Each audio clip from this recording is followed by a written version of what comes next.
অবিধি, তুমি বলো, এই বাচ্চা দুটো মেয়ে রেস্টুরেন্টে যাবে কিভাবে? অন্ধ চোখ নিয়ে সুপার শপের ভিতরে গেল, একটা একটা জিনিস হাতাহাতি করলো, ধরার চেষ্টা করলো।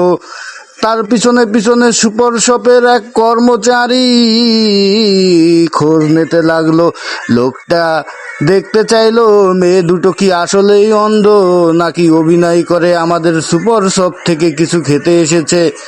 লোকটা অনুমান করলো, তার মালিককে বলল একটু দাঁড়াও, দেখে আসি। পিছু পিছু গেল এবং সে তাদের সর্বক্ষণিক খেয়াল রাখলো আসলে মেয়ে দুটো প্রতিবন্ধী।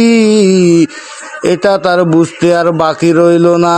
সে সুপার শপ থেকে বিভিন্ন দামি জিনিস কিনে এনে ওই বাচ্চা মেয়ে দুটোর দরজার সামনে রেখে দরজায় টোকা দিয়ে চলে গেল। বাচ্চা মেয়ের দুটো দরজা খুলে দেখলো আল্লাহর রহমতে কত কিছু খাবার এসেছে। তারা খুশি হয়ে গেল।